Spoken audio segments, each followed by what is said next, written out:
What's going on, everybody? RJ Ochoa here from SB Nation's bloggingtheboys.com. Hope all is well wherever you are. Hope you're happy, safe, healthy, and that your weekend is off to a fantastic start. It is Friday, October the 3rd, 2025. On October the 3rd, he asked me what day it was, and it is October 3rd. This is the Blogging the Boys YouTube channel where we and I discuss all things Dallas Cowboys each and every single day.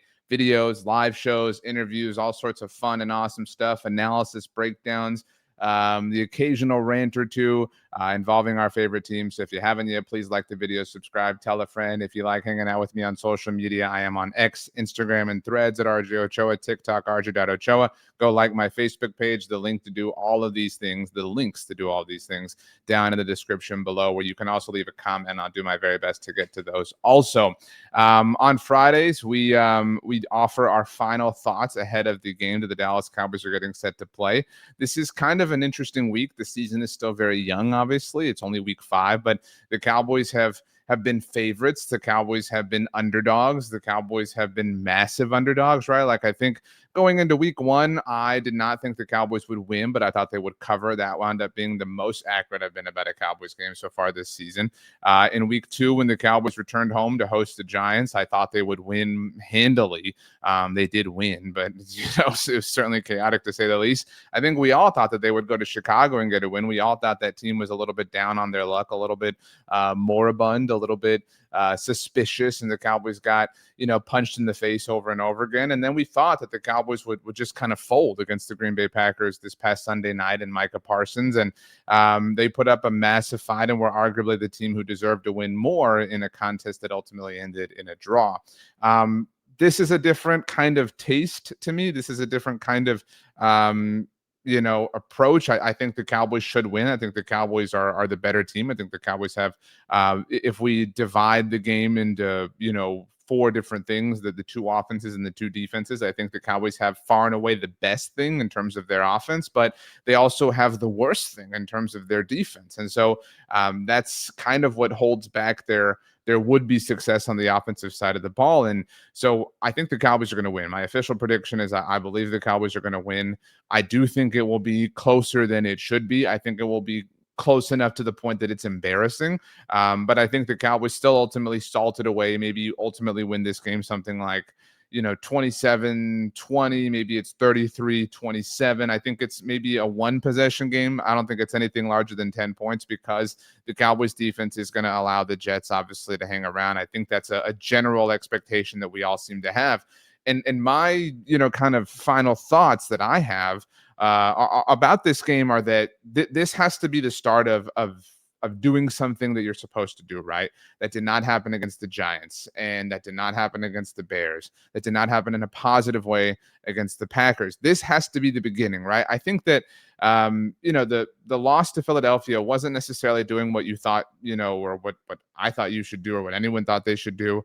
I think that the Philly game was a pleasant surprise, especially because the Micah trade was so recent at that point in time. So all that dust has settled, and we spent a lot of time last week talking about how coming out of the Packers game, the Micah stuff would finally be behind everybody, and thank goodness for that. We don't have to talk about that, and for a very, very, very long time, until these 2 teams interact. Whatever. I'm not trying to talk about it by not talking about it, but we understood. As silly as it was, that the Cowboys-Packers game had yet to be played up until last week. And so because of that, the Micah thing was obviously a talking point. You're through the other side. So now you have to be on the other side. Now you have to start delivering. Now you have to start being the team you're supposed to be, or at least doing things that you're expected to do. And you're expected to beat the Jets. The Cowboys are favorites on the road, like they were against the Chicago Bears. And obviously that proved to be faulty and illogical in just about every single possible way. But this is a team who they should be. And this should begin, again, it's the kind of post-Micah part of the season because the Packers game is now officially behind us. This should begin the time of year where you begin to prove, or you begin to live up to who you are. Sometimes that's a negative thing, right? Like no one's asking you, to go toe-to-toe with the Bills or something like that right now. We're asking you to take care of the simple things. Just go make the layups. That's I don't mean to belittle this game or dilute this game or say that it is a layup, but go make the free throws, go make the, the difficult shots, but that are within your wheelhouse. That's what this has to be. And I do think that this begins that type of stretch. We've looked at the schedule a few different times, obviously, over the last few weeks, but this is a I know that nobody wants to talk about playoffs, whatever, blah, blah, blah. I'm not trying to talk about playoffs, but if you're going to be a team that's in discussion for those types of things in late November and December, you've got to handle these next 5 games in a proper way. I'm not saying you have to win all 5 of them, but the Cowboys begin this 5 game stretch. 3 of the games, obviously, of this particular period are on the road with a 1-2-1 record.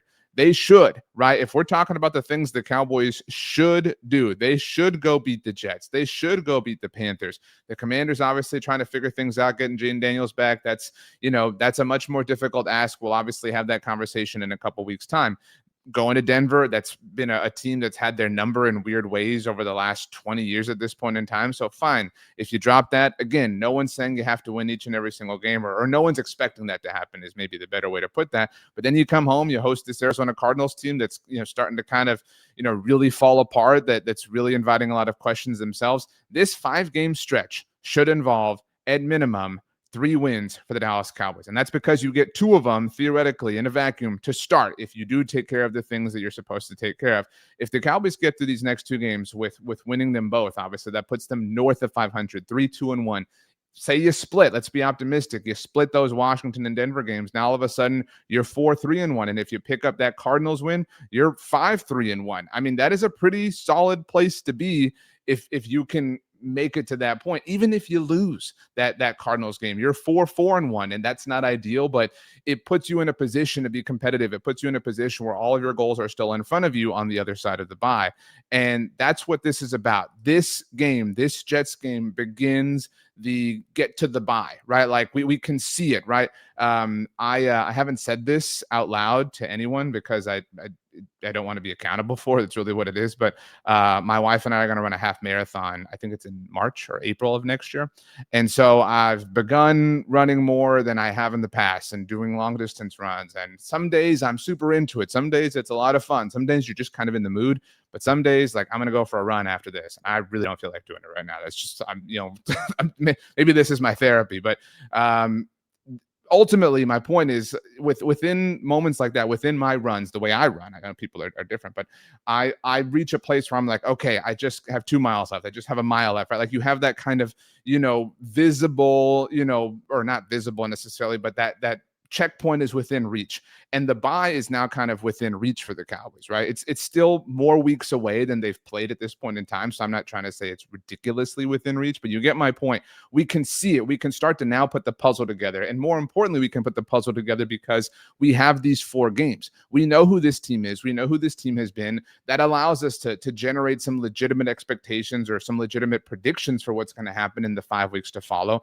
And again, you take care of the Jets and the Panthers, it opens a lot of doors for you. If you get north of 500, that would be north of 500 for the first time this season, mind you. You get north of 500, this tie, this whatever, this feels like 100 years ago at that point in time. Again, I would offer, if let's put this back up on the screen here. If you win these next 2 games, all right, you go to New York, you go to Carolina, you beat 2 teams who are really down on their luck, you get north of 500, you're 3-2-1. You come back home for that October 19th game. And by the way, shout out to October 19th. If you're a community fan, you know what I'm saying. The vibe and energy around that October 19th is very different. The vibe and energy around that, how people are feeling about you as an NFL team, it is extraordinarily different if you have won 2 games in a row, and 2.5 if you want to count the tie. I mean, if you've put together good football performances, I mean, that Chicago game will feel like a lifetime ago if you're able to get these 2 wins. And so I don't mean to look beyond this Sunday. I know that this is final thoughts for this Sunday specifically against the Jets. And look, you've got to get through Justin Fields, right? You've got to get through Garrett Wilson. You've got to be able to handle Quinnen Williams. You've got to be able to, withstand an Aaron Glenn-led team that's trying to get their first win in general, not just, on the season, but for Aaron Glenn in his time as a head coach in the NFL. They are going to get, a tough task. It is going to be a difficult proposition to waltz through MetLife Stadium. And that's why I don't think they're going to waltz. I think I would not be shocked if they're down at a certain point in time. There will be several moments, I imagine, against the Jets, even against the downtrodden Jets, where we feel like, dude, it should not be this hard. You should be beating them. You should be beating them by a lot. You are a much better team than them. I think, Obviously, it would be amazing if the Cowboys just go, have a dominating performance, win 40-0 or whatever the case may be along those lines. Again, we all would want that 100 times out of 100. I don't think any of us expect that to happen. And maybe it does, right? Like maybe you go and have a solid defensive outing. Maybe you're able to contain Justin Fields, and then maybe you're able to contain Bryce Young. Like these are the moments, these are the times to kind of get right and to build some positive energy, some positive vibes heading into a more difficult 2-game stretch against Washington and then on the road at Denver before coming back to host Kyler Murray, who they've also had trouble against in recent history. So you've got to, we talk so much, we've talked so many times over the years about how an NFL season comes down to there are games you're supposed to win, there are games you're probably going to lose, and then you've got to steal some of these, right? You've got to steal some of the ones you're probably going to lose, and especially so if you drop some of these. If you drop the ones you're supposed to win, now you've really got to borrow even more from this other side. And you can argue that Bears game, that was one they should have won, right? That they obviously squandered that opportunity. You can argue that the Packers game was one they should have lost. And so being able to, draw even half of a win out of it is a net positive, is a net win. And I know that's been a popular perspective in the aftermath of the tie. But this is a vital 2-game stretch, and no one is again trying to look ahead of the Jets game. It's a 1-week league. You got to play the opponent that's in front of you, and so no one's focusing on the Panthers or anything like that. But this begins the time. I am. These are famous last words, so I'm not saying them. But where the schedule begins to soften up in a theoretical sense, you are now on the other side of the hump, so to speak. That Packers Micah game was a big, just kind of elephant in the room, and you went toe to toe with it, but the elephant's gone. Now you're just in the room. So breathe properly, live in the room, habitate, live in the room, and take care of business. That's really what everyone is asking. That's really what everyone is expecting. And if you do, I think that everything else will kind of tend to work itself out. So those are my final thoughts ahead of Sunday's game against the New York Jets. I will be live immediately after here on the Blogging the Boys YouTube channel and in the Bleacher Report app. All technological matters appear to have been stabilized ahead of Sunday's post-game show. So as soon as the game wraps up, you can come over here and hang out, like this video, subscribe, turn on notifications. You'll obviously get notified when we're live, get a push alert.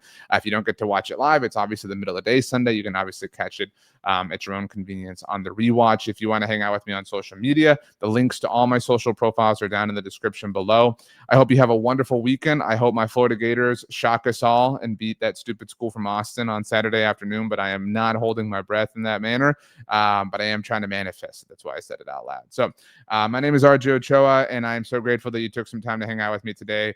If you want to go access anything else that we've done throughout the week, you can do so obviously on the Blogging the Boys YouTube channel. My conversation with Jake Assman from the Jake Assman Show. Jake does a better job covering the New York Jets than anybody in the world. That's in our channel history. I spoke to Jake on Wednesday. Madden simulation for Cowboys Jets is up now, so you can go check that out as well. Obviously, we present it spoiler free. So if you just want to know who won, you can obviously fast forward to the end, do whatever you want to do.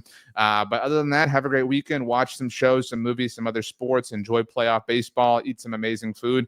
And I'm looking forward to hanging out with you in the postgame show after the Cowboys hopefully get to 500 with a win against the Jets. For now, though, I bid you adieu. I hope you all have a wonderful rest of your day, and we will see you next time.